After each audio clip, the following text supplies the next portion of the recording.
혹시 이런 생각 해보신 적 있으신가요? 내가 너무 외로워서 누군가에게 속고 있는 건 아닐까? 오늘 이야기의 주인공은 60대 후반의 한 여성분입니다. 남편을 먼저 보내고 홀로 살아가던 그녀에게 어느 날 다정한 남자가 나타났습니다. 그 남자는 말했죠. 혼자 지내기 외롭지 않으세요? 제가 곁에 있어 드릴게요. 오늘 이 영상에서는 실제로 일어난 이 사건을 바탕으로 어떻게 외로움이 무기가 되고 어떻게 그 덫에서 벗어날 수 있는지, 그리고 무엇보다 당신 자신을 지키는 법에 대해 이야기하려 합니다. 자, 그럼 시작하겠습니다. 이야기 속으로 들어가 보시죠. 남편이 세상을 떠난 지 벌써 3년이 흘렀습니다. 처음엔 장례식장에 찾아온 사람들 덕분에 정신이 없었죠. 조문객들, 친척들, 이웃들. 하지만 49제가 끝나고 100일이 지나고 사람들은 하나둘 자기 삶으로 돌아갔습니다. 그리고 그녀에게 남은 건 딸그락 소리도 나지 않는 아침 식탁, 아무도 없는 저녁 시간. 자식들은 각자 바쁜 삶을 살고 있었고 한 달에 한 번, 많아야 2번 연락이 오는 게 전부였습니다. 엄마 건강하시죠? 식사는 잘 드시고요? 그 짧은 통화 속에 정작 제가 진짜 궁금한 건 물어보지 못했습니다. 너희들, 엄마가 보고 싶진 않니? 외로움이라는 감정은 배고픔이나 추위처럼 명확하지 않습니다. 서서히, 천천히, 마음 깊은 곳을 갉아먹죠. 아침에 눈을 떴을 때 오늘 하루도 아무도 날 찾지 않겠지. 그런 생각이 드는 순간 사람은 서서히 무너지기 시작합니다. 저도 그랬습니다. 처음엔 TV를 켜놓고 살았어요. 누군가의 목소리라도 듣고 싶어서요. 그러다 복지관에 나가기 시작했습니다. 거기서라도 사람 냄새를 맡고 싶었던 거죠. 월요일 오전 10시 노인 건강 체조, 수요일 오후 2시 서예 교실, 금요일 오전 11시 한글 교실. 딱히 배우고 싶어서가 아니었습니다. 그냥 사람들 틈에 있고 싶었던 겁니다. 그리고 바로 그곳에서 그 남자를 만나게 됩니다. 복지관 복도에서 우연히 마주친 그 남자. 60대 초반으로 보이는 단정한 옷차림의 남성. 부드러운 미소를 지으며 먼저 인사를 건넸죠. 안녕하세요. 저도 이 복지관 자주 오는데 처음 뵙는 것 같네요. 그렇게 시작됐습니다. 처음엔 복지관에서 마주칠 때마다 가벼운 인사, 오늘도 좋은 하루 보내세요. 날씨가 좋네요. 산책하기 딱 좋은 날씨죠? 그런 말들이 저에게는 너무나 소중했습니다. 누군가 자신에게 관심을 가져준다는 것, 누군가 자신의 하루를 궁금해한다는 것, 그건 3년 만에 처음 느끼는 감정이었습니다. 2주가 지나자 그 남자는 복지관 식당에서 함께 밥을 먹자고 제안했습니다. 혼자 드시는 것보다 같이 드시는 게 낫잖아요. 그렇게 식사를 하면서 그는 저의 이야기를 들어주었습니다. 진심으로 궁금해하는 표정으로, 진심으로 공감하는 눈빛으로. 남편분을 잃으셨군요. 많이 힘드셨겠어요. 자식들이 자주 못 온다니 속상하시겠어요. 그의 말 한마디 한마디가 마치 말라비틀어진 땅에 내리는 단비 같았습니다. 그 뒤로 두 사람은 자주 만났습니다. 복지관에서, 근처 공원에서, 가끔은 카페에서. 그는 항상 배려가 넘쳤습니다. 문을 열어주고, 무거운 짐을 들어주고, 비가 올 것 같으면 우산을 챙겨오고, 정말 매너가 좋으시네요. 그녀가 그렇게 말하자 그는 웃으며 대답했죠. 당연한 걸 가지고 왜 그러세요? 소중한 사람은 소중하게 대해야죠. 소중한 사람. 그 단어에 나의 가슴이 뛰었습니다. 누군가에게 자신이 소중한 사람이라니 남편이 떠난 후로 그런 말을 들어본 적이 없었습니다. 이 모든 게 계산된 거였습니다. 그 남자는 복지관에 무작위로 온 게 아니었어요. 그는 정확히 타겟을 찾고 있었습니다. 배우자를 잃은 사람, 자식들과 자주 연락하지 않는 사람, 경제적으로 여유가 있어 보이는 사람, 그리고 외로움에 지친 사람. 그는 몇 주 동안 복지관을 관찰하며 가장 취약한 먹잇감을 고르고 있었던 겁니다. 그렇게 저도 모르는 사이에 이미 그의 사업 계획 속으로 들어가 있었습니다.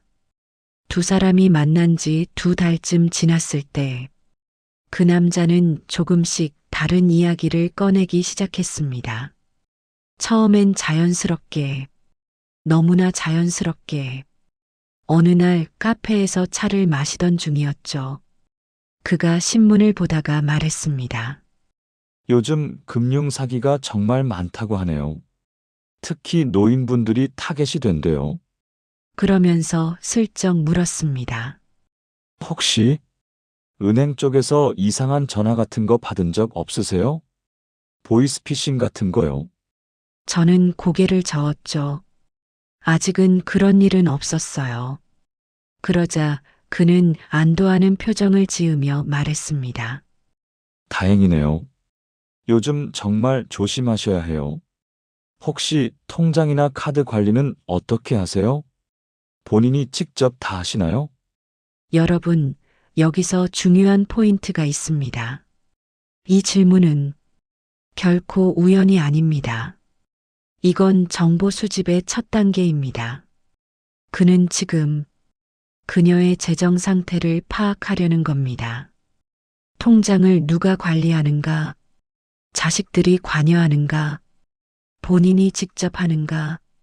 이 정보만 있으면 이 사람이 얼마나 접근 가능한 타겟인지 알 수 있습니다. 저는 아무 의심 없이 대답했습니다. 네, 제가 다 해요. 자식들한테 굳이 부담 주고 싶지 않아서요. 그 순간 그의 눈에 번쩍이는 무언가가 있었습니다.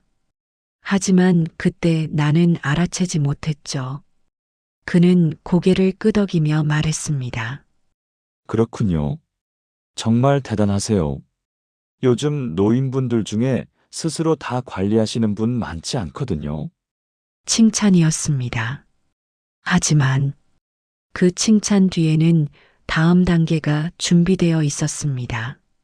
며칠 후 그는 또 다른 주제를 꺼냈습니다. 혹시 실례가 안 된다면 여쭤봐도 될까요?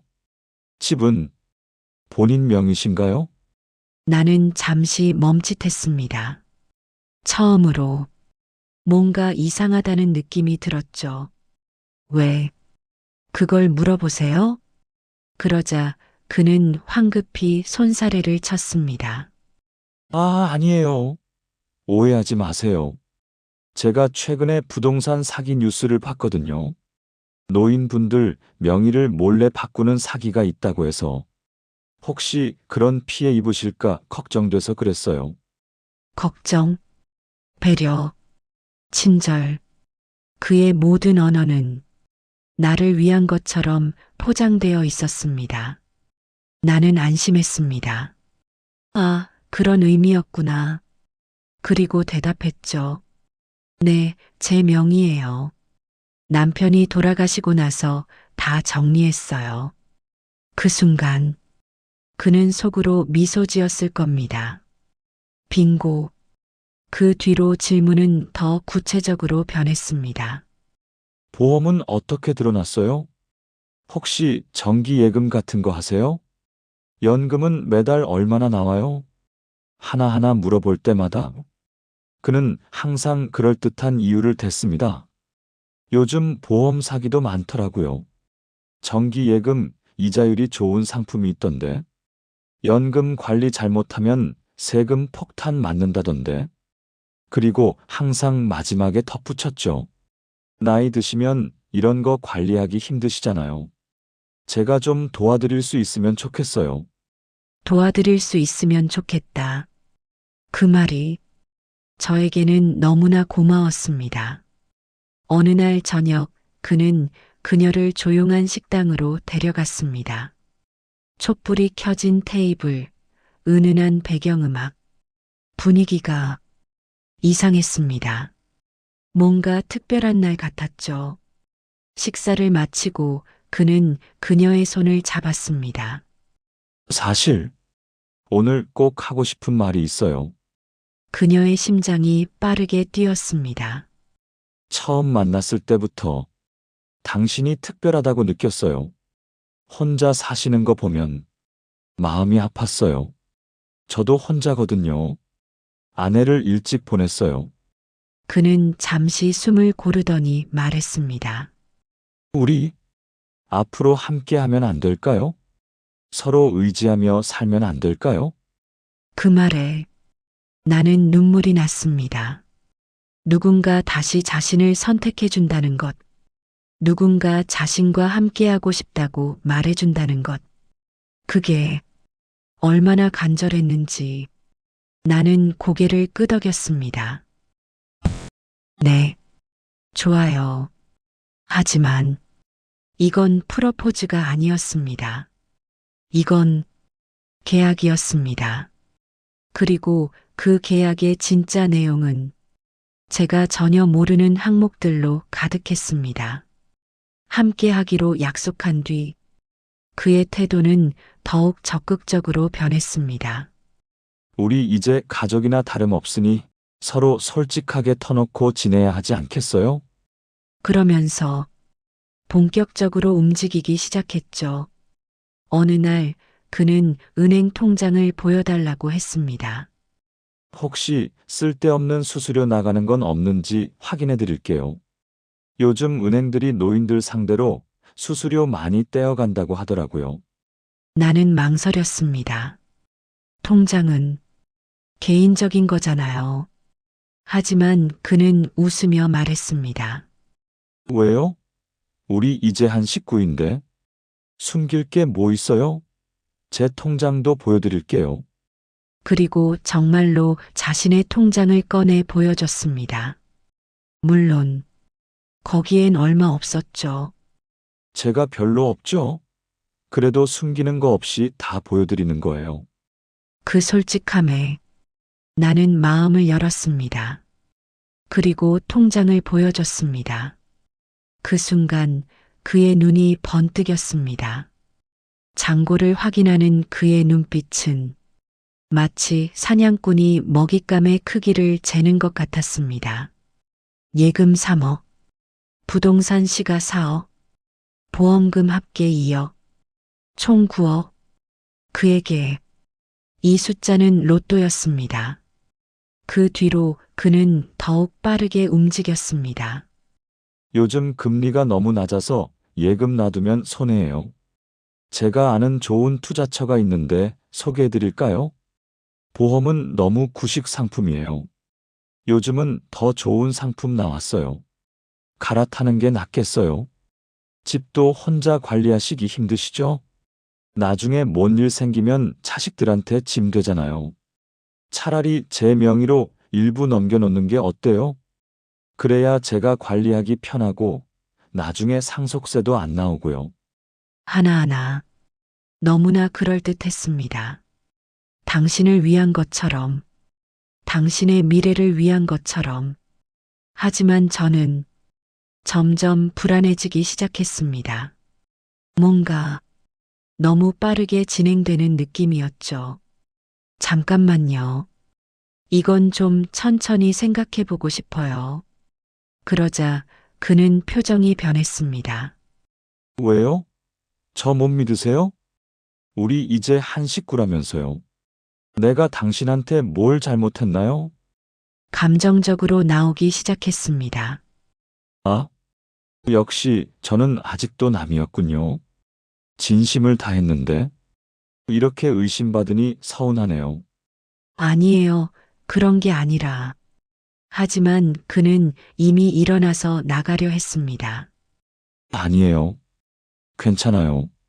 제가 너무 앞서 나간 것 같네요. 천천히 생각하세요. 그리고 며칠 동안 연락을 끊었습니다. 그 며칠이 저에게는 지옥 같았습니다. 다시 혼자가 된 집, 다시 울리지 않는 전화. 내가 잘못한 걸까? 그 사람 진심이었는데 내가 의심한 걸까? 외로움은 다시 나를 갉아먹기 시작했습니다. 그리고 결국 제가 먼저 전화를 걸었습니다. 저 미안해요. 제가 너무 예민했나 봐요. 전화기 너머에서 그의 목소리가 들렸습니다. 괜찮아요. 이해해요. 중요한 건데 신중한 게 당연하죠. 하지만 그의 목소리에는 미묘한 만족감이 섞여 있었습니다. 이제 내 손 아니야. 그의 모든 언어는 당신을 위한 것처럼 포장되어 있었습니다. 나는 안심했습니다. 아, 그런 의미였구나. 그리고 대답했죠. 네, 제 명의예요. 남편이 돌아가시고 나서 다 정리했어요. 그 순간 그는 속으로 미소 지었을 겁니다. 빙고. 그 뒤로 질문은 더 구체적으로 변했습니다. 보험은 어떻게 드러났어요? 혹시 정기 예금 같은 거 하세요? 연금은 매달 얼마나 나와요? 하나하나 물어볼 때마다 그는 항상 그럴듯한 이유를 댔습니다. 요즘 보험 사기도 많더라고요. 정기 예금 이자율이 좋은 상품이 있던데. 연금 관리 잘못하면 세금 폭탄 맞는다던데. 그리고 항상 마지막에 덧붙였죠. 나이 드시면 이런 거 관리하기 힘드시잖아요. 제가 좀 도와드릴 수 있으면 좋겠어요. 도와드릴 수 있으면 좋겠다. 그 말이 저에게는 너무나 고마웠습니다. 어느 날 저녁 그는 그녀를 조용한 식당으로 데려갔습니다. 촛불이 켜진 테이블, 은은한 배경음악, 분위기가 이상했습니다. 뭔가 특별한 날 같았죠. 식사를 마치고 그는 그녀의 손을 잡았습니다. 사실 오늘 꼭 하고 싶은 말이 있어요. 그녀의 심장이 빠르게 뛰었습니다. 처음 만났을 때부터 당신이 특별하다고 느꼈어요. 혼자 사시는 거 보면 마음이 아팠어요. 저도 혼자거든요. 아내를 일찍 보냈어요. 그는 잠시 숨을 고르더니 말했습니다. 우리 앞으로 함께 하면 안 될까요? 서로 의지하며 살면 안 될까요? 그 말에 나는 눈물이 났습니다. 누군가 다시 자신을 선택해 준다는 것, 누군가 자신과 함께하고 싶다고 말해준다는 것, 그게 얼마나 간절했는지 나는 고개를 끄덕였습니다. 네, 좋아요. 하지만 이건 프러포즈가 아니었습니다. 이건 계약이었습니다. 그리고 그 계약의 진짜 내용은 제가 전혀 모르는 항목들로 가득했습니다. 함께 하기로 약속한 뒤 그의 태도는 더욱 적극적으로 변했습니다. 우리 이제 가족이나 다름없으니 서로 솔직하게 터놓고 지내야 하지 않겠어요? 그러면서 본격적으로 움직이기 시작했죠. 어느 날 그는 은행 통장을 보여달라고 했습니다. 혹시 쓸데없는 수수료 나가는 건 없는지 확인해 드릴게요. 요즘 은행들이 노인들 상대로 수수료 많이 떼어간다고 하더라고요. 나는 망설였습니다. 통장은 개인적인 거잖아요. 하지만 그는 웃으며 말했습니다. 왜요? 우리 이제 한 식구인데. 숨길 게 뭐 있어요? 제 통장도 보여드릴게요. 그리고 정말로 자신의 통장을 꺼내 보여줬습니다. 물론 거기엔 얼마 없었죠. 제가 별로 없죠? 그래도 숨기는 거 없이 다 보여드리는 거예요. 그 솔직함에 나는 마음을 열었습니다. 그리고 통장을 보여줬습니다. 그 순간 그의 눈이 번뜩였습니다. 잔고를 확인하는 그의 눈빛은 마치 사냥꾼이 먹잇감의 크기를 재는 것 같았습니다. 예금 3억, 부동산 시가 4억, 보험금 합계 2억, 총 9억. 그에게 이 숫자는 로또였습니다. 그 뒤로 그는 더욱 빠르게 움직였습니다. 요즘 금리가 너무 낮아서 예금 놔두면 손해예요. 제가 아는 좋은 투자처가 있는데 소개해드릴까요? 보험은 너무 구식 상품이에요. 요즘은 더 좋은 상품 나왔어요. 갈아타는 게 낫겠어요. 집도 혼자 관리하시기 힘드시죠? 나중에 뭔 일 생기면 자식들한테 짐 되잖아요. 차라리 제 명의로 일부 넘겨놓는 게 어때요? 그래야 제가 관리하기 편하고 나중에 상속세도 안 나오고요. 하나하나 너무나 그럴듯했습니다. 당신을 위한 것처럼, 당신의 미래를 위한 것처럼. 하지만 저는 점점 불안해지기 시작했습니다. 뭔가 너무 빠르게 진행되는 느낌이었죠. 잠깐만요. 이건 좀 천천히 생각해 보고 싶어요. 그러자 그는 표정이 변했습니다. 왜요? 저 못 믿으세요? 우리 이제 한 식구라면서요. 내가 당신한테 뭘 잘못했나요? 감정적으로 나오기 시작했습니다. 아, 역시 저는 아직도 남이었군요. 진심을 다했는데 이렇게 의심받으니 서운하네요. 아니에요. 그런 게 아니라 하지만 그는 이미 일어나서 나가려 했습니다. 아니에요. 괜찮아요. 제가 너무 앞서 나간 것 같네요. 천천히 생각하세요. 그리고 며칠 동안 연락을 끊었습니다. 그 며칠이 저에게는 지옥 같았습니다. 다시 혼자가 된 집, 다시 울리지 않는 전화. 내가 잘못한 걸까? 그 사람 진심이었는데 내가 의심한 걸까? 외로움은 다시 나를 갉아먹기 시작했습니다. 그리고 결국 제가 먼저 전화를 걸었습니다. 저 미안해요. 제가 너무 예민했나 봐요. 전화기 너머에서 그의 목소리가 들렸습니다. 괜찮아요. 이해해요. 중요한 건데 신중한 게 당연하죠. 하지만 그의 목소리에는 미묘한 만족감이 섞여 있었습니다. 이제 내 손 아니야. 그리고 운명의 날이 왔습니다. 어느 오후 그가 그녀의 집을 방문했을 때였습니다.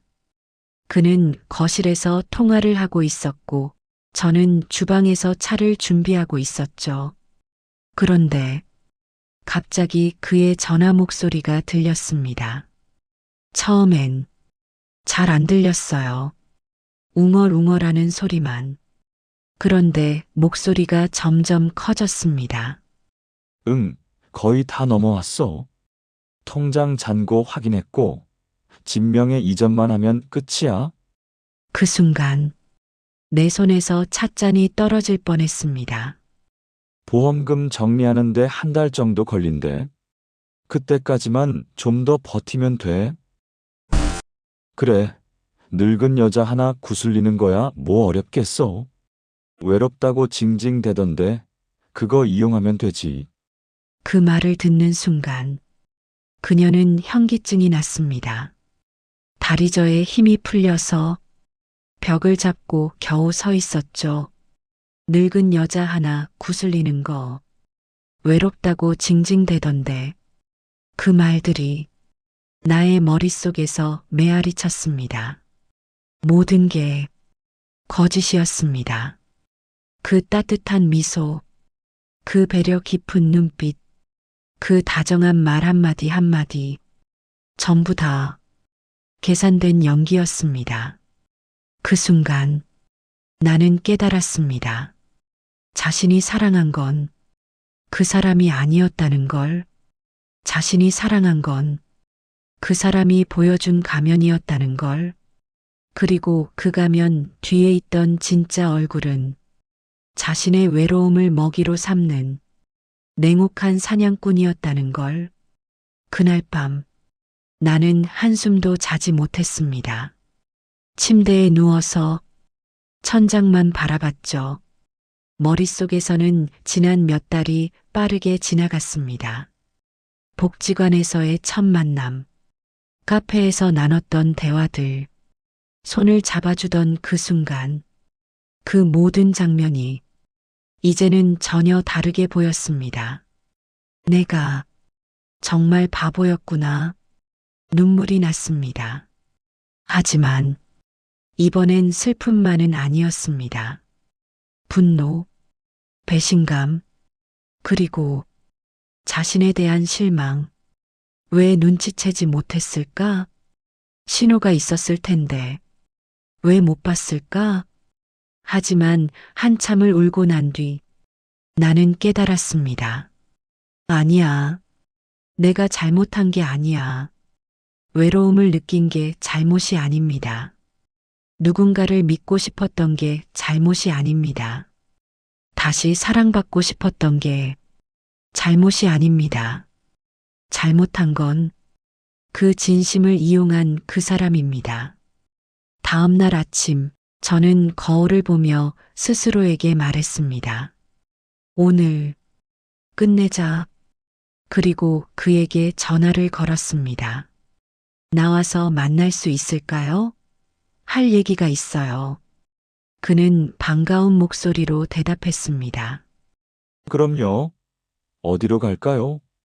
그의 목소리에는 아무런 죄책감도 없었습니다.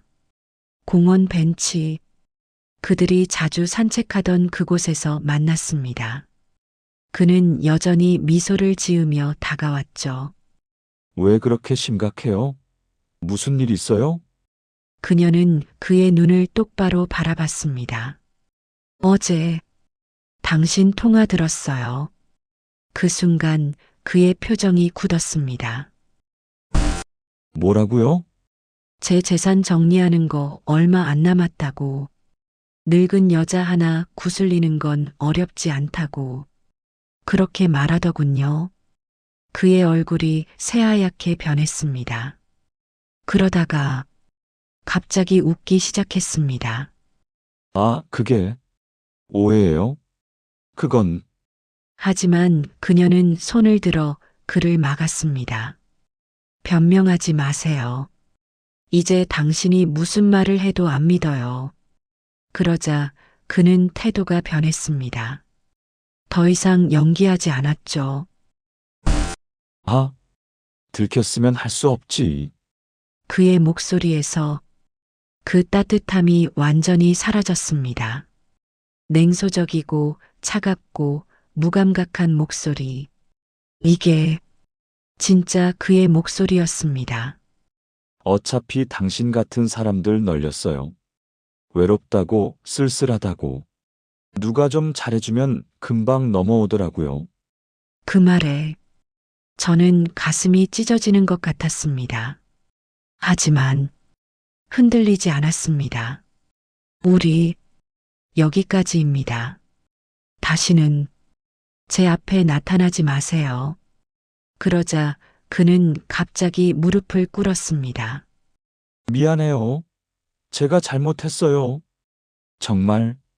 처음엔 그랬지만 나중엔 진심이었어요. 연기, 또다시 연기였습니다. 제발. 한 번만 용서해줘요. 당신 없으면 저 정말 안 돼요. 눈물까지 흘리며 그는 저의 바지를 붙잡았습니다. 하지만 저는 한 발자국 뒤로 물러났습니다. 놓으세요. 제발, 제발이요. 놓으라고요. 저의 목소리에는 힘이 있었습니다. 예전에 외로움에 짓눌렸던 그 목소리가 아니었죠. 그는 천천히 손을 놓았습니다. 그리고 일어서더니 후회할 거예요. 협박이었습니다. 하지만 저는 웃었습니다. 후회는 당신이 할 거예요. 제가 경찰에 신고하기 전에 꺼져. 그는 더 이상 아무 말도 하지 않았습니다. 그저 차갑게 그녀를 쳐다보다가 돌아서서 걸어갔습니다. 그 뒷모습을 보며 저는 깨달았습니다. 아, 저 사람은 애초에 사람이 아니었구나. 그는 그저 포식자였을 뿐입니다. 집으로 돌아온 저는 남편의 영정사진 앞에 앉았습니다. 여보, 이제 괜찮아요. 제가 당신 못지않게 강해졌어요. 그리고 그날 밤, 그녀는 오랜만에 깊이 잠들었습니다. 악몽도 없이, 눈물도 없이, 그저 평온하게 3개월이 지났습니다. 저는 여전히 복지관에 나갑니다. 여전히 혼자 살고 있죠. 하지만 예전과는 달랐습니다. 이제 저는 다른 분들과 진짜 친구가 됐습니다. 같이 밥을 먹고, 같이 웃고, 같이 수다를 떨죠. 누군가의 계산이 아닌 진짜 관계들. 그리고 깨달았습니다. 진짜 사랑은 내 삶을 빼앗아가는 사람이 아니라 내 마음을 지켜주는 사람이라는 걸. 외로움은 약점이 아닙니다. 그건 인간이라는 증거입니다. 하지만 그 외로움을 누군가에게 이용당할 이유는 없습니다. 여러분, 만약 지금 이 영상을 보시는 분 중에 비슷한 상황에 계신 분이 있다면 제발 기억하세요. 당신이 외롭다고 해서, 당신이 누군가를 필요로 한다고 해서 당신이 부족한 사람인 건 아닙니다. 그리고 만약 누군가 당신에게 이렇게 물어본다면 조심하세요. 통장 잔고가 얼마예요? 집은 누구 명의예요? 보험은 어떻게 들었어요? 진짜 사랑하는 사람은 당신의 돈이 아니라 당신의 마음을 궁금해합니다. 오늘 이 여성분은 상처를 입었지만 무너지지 않았습니다. 배신당했지만 포기하지 않았습니다. 그리고 지금 더 강하고 더 현명하고 더 단단한 사람으로 살아가고 있습니다. 여러분, 오늘 영상 어떠셨나요? 이 이야기가 누군가에게는 경각심이 되고, 누군가에게는 위로가 되고, 누군가에게는 용기가 되길 바랍니다. 외로움은 당신의 잘못이 아닙니다. 하지만 그 외로움을 지키는 건 당신의 책임입니다. 오늘 영상이 도움이 되셨다면 꼭 좋아요 버튼 눌러주시고요. 더 많은 분들이 이 이야기를 들을 수 있도록 구독과 알림 설정도 부탁드립니다. 그리고 댓글로 여러분의 생각을 나눠주세요. 나도 비슷한 경험이 있다. 주변에 이런 분이 계신다. 무엇이든 좋습니다. 여러분의 이야기가 또 다른 누군가를 구할 수 있습니다. 다음 영상에서도 우리 사회에 숨겨진 이야기, 그리고 그 속에서 살아남은 사람들의 용기를 계속 전해드리겠습니다. 구독 잊지 마시고 다음 영상에서 또 만나요. 여러분, 오늘도 당신은 충분히 소중한 사람입니다. 감사합니다.